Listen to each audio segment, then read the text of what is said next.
నమస్తే, welcome to our channel. నేను సిరి. ఈసారి ఎన్నికల్లో వైసీపీ ప్రభుత్వం ఎందుకు ఓడిపోయింది అని చెప్పేసి అయితే నేతలు జగన్మోహన్ రెడ్డికి షాకింగ్ నిజాలు చెప్పారని చెప్పేసి అయితే వార్తలు వస్తున్నాయి. ఇందులో ఎంతవరకు వాస్తవం ఉందనేది మనకి వివరించడానికి మనతో పాటు ఉన్నారు ప్రముఖ రాజకీయ విశ్లేషకులు కేవీవి ప్రసాద్ గారు. నమస్కారం సార్.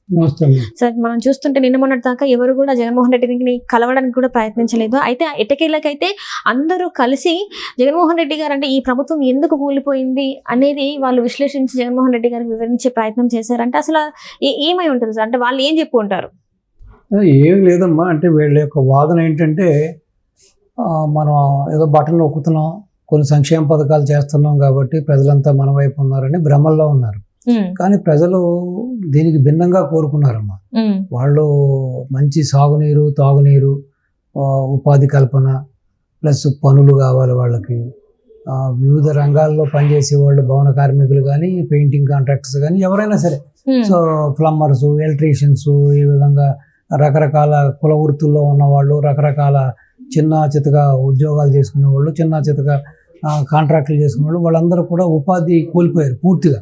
ఎందుకంటే కన్స్ట్రక్షన్ యాక్టివిటీ లేదు రాష్ట్రంలో, డెవలప్మెంట్ లేదు, ఇండస్ట్రీస్ రావట్లేదు, ప్లస్ రాష్ట్ర వ్యాప్తంగా కూడా ఎటువంటి ప్రాజెక్టులు కూడా సాగట్లేదు. కాబట్టి వీళ్ళందరూ కూడా భయపడారు. సో ప్లస్ రెండోది ఏంటంటే మెగా డిఎస్పీ చేస్తున్నారు, అది మాట తప్పారు. పోలవరాన్ని అటకెక్కిచ్చారు. సో కొన్ని ఏరియాల్లో సాగునీరు లేదు, తాగునీరు లేదు. ప్లస్ విజయవాడ లాంటి నడిబొడ్డునే మొగలరాజపురం అటువంటి చోట్ల కూడా నడిబొడ్డునే మీకు అతిసారం వచ్చి ఎంతమంది చనిపోయారో చూసాం మనం. అంటే సరైన త్రాగునీరు కూడా సప్లై చేయలేకపోయింది గవర్నమెంట్. అదేవిధంగా గుళ్ళ మీద దాళ్ళు, దేవాలయాల మీద దాళ్ళు, రెండోది విగ్రహాల ధ్వంసం. ఇటు తిరుపతిలో అన్ని వ్యవస్థల్ని భ్రష్టు పట్టించారు, తిరుపతిలో కూడా పట్టించారు. ఎక్కడ చూసినా గొడవలు, కోట్లాట్లు, ప్లస్ దళితుల మీద దాళ్ళు, బీసీల మీద దాళ్ళు, ఎస్సీల మీద దాళ్ళు, మైనార్టీ మీద దాళ్ళు, వాళ్ళ ఆస్తులు లాక్కోవడం, వాళ్ళ ఇళ్ళు లాక్కోవడం, వాళ్ళ భూములు లాక్కోవడం, వాళ్ళ పొలాలు లాక్కోవడం. సో ఆ విధంగా ఎన్ని కుటుంబాలు బలి అయిపోయినాయి మనం చూసాం. కేవలం మాస్క్ అడిగిన పాపానికి డాక్టర్ సుధాకర్ అని ఎఫిషియెంట్ డాక్టర్ని ఏ విధంగా హింసపెట్టి ఆయన్ని ఇబ్బంది పెట్టి ఆయన మరణానికి కారణం అయ్యారు. అలాగే ఎమ్మెల్సీ అనంతబాబు తన డ్రైవర్ని ఏ విధంగా చంపేశాడు. అలాగే కోడికత్తి కేసులో ఒక అన్యాయంగా ఒక అతన్ని ఇరికించి ఆ కుర్రోడిని 5 ఏళ్ళు లోపల పెట్టి అతని భవిష్యత్తుని ఏ విధంగా పాడు చేశారు. ఈ విధంగా ఒకటిగా చెప్పుకుంటా పోతే కర్ణుడి చావుకి 1,00,000 కారణాలు అన్నట్టుగా ఈ జగన్మోహన్ రెడ్డి పరిపాలనలో ఎక్సెప్ట్ కొన్ని సంక్షేమ పథకాలు బటన్ నొక్కుడు తప్పిస్తే ఎక్కడ కూడా గోతులు పడిన రోడ్లకు కానీ ఒక తట్టిన మట్టేసిన దాఖలాలు లేవు. ఎక్కడ కూడా కొత్తగా రోడ్లు నిర్మించలేదు. ఎక్కడ కూడా ఆ పెండింగ్ ప్రాజెక్టులు ఏదైతే ఉన్నాయో సాగునీరు ప్రాజెక్టులు కానీ, తాగునీరు ప్రాజెక్టులు కానీ ఎక్కడ కూడా వాటిని ఫినిష్ చేయలేదు. ఉన్న ఇండస్ట్రీస్ని రాష్ట్రం నుంచి బయటకు తోలేసేసారు. ఎన్నో మంచి మంచి సంస్థలు, రావాల్సిన సంస్థలు వస్తుంటే వాళ్ళ దగ్గర వీళ్ళ గొంతెమ్మ కోరికలు, వీళ్ళ డిమాండ్స్ పెట్టి ఇప్పుడు జాకీ అవనివ్వండి, లూలు అవనివ్వండి, ఫ్రాంక్లిన్ టెంపుల్ టౌన్ అవనివ్వండి, ఈ విధంగా కొన్ని మొబైల్ కంపెనీలు కానీ ఇవన్నీ కూడా వీళ్ళు తరిమేశారు. ఎప్పటి నుంచో రాష్ట్రంలో ఒక అగ్రగామి సంస్థగా వెలుగొందుతున్న అమర్ రాజా బ్యాటరీస్ని ఆయన ఆ రోజుల్లో ఉమ్మడి రాష్ట్రంలో ఉన్నప్పుడు అదే హైదరాబాద్లో ఆయన ఇన్వెస్ట్మెంట్ చేస్తుంటే ఈ రోజున వాళ్ళకి ల్యాండ్ బ్యాంకే కొన్ని లక్షల కోట్లు ఉండేది. అటువంటిది సొంత ఊరికి ఏదో చేయాలి, సొంత ప్రజలకు ఏదో చేయాలి, నా జిల్లాకి ఏదో చేయాలనే ఆలోచనతో వాళ్ళు ఆ గల్లా ఫ్యామిలీ అక్కడ అంత ఇండస్ట్రీని స్థాపించి అంతమందికి ఉపాధి కల్పిస్తే వాళ్ళని ఏ విధంగా హింసించారు, ఏ విధంగా బాధ పెట్టారు.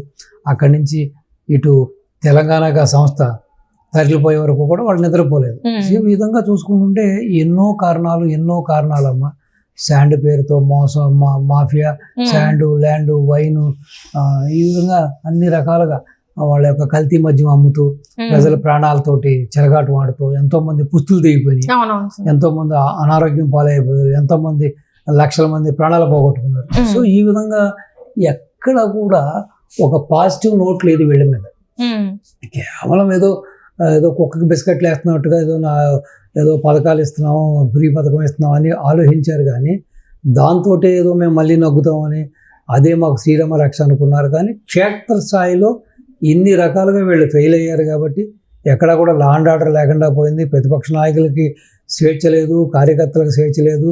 సో ఈవెన్ వ్యాపారం చేసుకునేవాడికి స్వేచ్ఛ లేదు, కామన్ మ్యాన్కి స్వేచ్ఛ లేదు. కాబట్టి అన్ని విధాలుగా కూడా ప్రజలు వీళ్ళు అసలే ఈ రౌడీజం, గూండాయిజం, ఫ్యాక్షనిజంతో కూడుకున్న నాయకత్వం ఉన్న ఈ నాయకులు కాబట్టి సో మనం బయటపడి బాహటంగా మన ఇంటిపైన జెండా కట్టినా, లేకపోతే జై తెలుగుదేశం అన్నా, జై బీజేపీ అన్నా, జై టీడీపీ అన్నా ఏ విధంగా మనల్ని ఇబ్బంది పెడతారని ప్రజలు, ఇటు న్యూట్రల్గా ఉండే ప్రజలు కానీ, ఇటు మార్పు కోరుకున్న ప్రజలు కానీ, ఇటు ఆల్రెడీ సాంప్రదాయంగా ఉన్న ఓటు బ్యాంక్ ప్రజలు కూడా ఎక్కడ కూడా బయటపడకుండా చాలా గుమ్మనంగా, చాలా వాళ్ళు తెలివితేటలు ప్రదర్శించి ఎక్కడ కూడా ఈ ప్రభుత్వం మీద వ్యతిరేకత ఉన్నట్టుగా బయటపడకుండా కరెక్ట్గా సమయం చూసి కరెక్ట్గా సమయానికి అనుకూలంగా వాళ్ళు ఓటనే ఆయుధంతో ఈ యొక్క ప్రభుత్వాన్ని, వైసీపీ ప్రభుత్వాన్ని మట్టి కరిపించేశారు. అంటే ఇప్పుడు ఇక్కడ నేతలు కూడా అదే చెప్తున్నారు సార్. ఎందుకంటే గడప గడపకి వెళ్ళినప్పుడు కూడా అసలు ఎక్కడ వ్యతిరేకత దొరకలేదు, ఇది ప్రచారానికి వెళ్ళినప్పుడు కూడా ఎక్కడ కనిపించలేదు,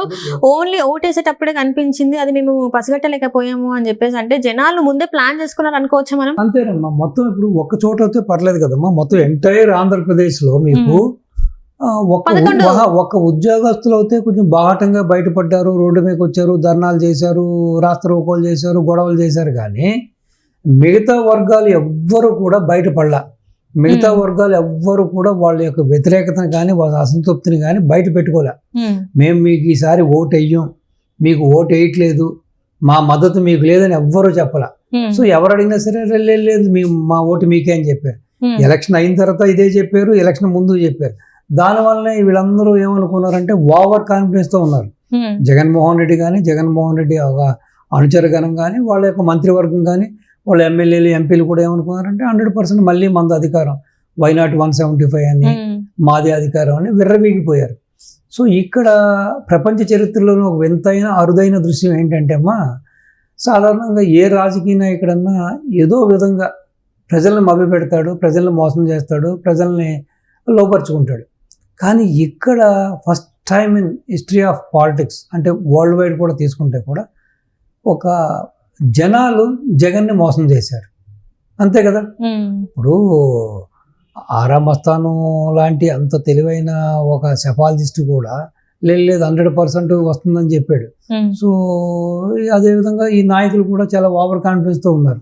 సో ప్రజలు ఏం చూసారంటే, బాబు గారు లాంటి అంత సీనియారిటీ ఉన్నవాడు, 14 ఏళ్ళు ముఖ్యమంత్రిగా చేసిన వ్యక్తినే ఇన్ని రకాలుగా వీళ్ళు ఇబ్బందులు పెట్టారు, ఏ తప్పు చేయకుండా 53 రోజులు లోపల పెట్టారు.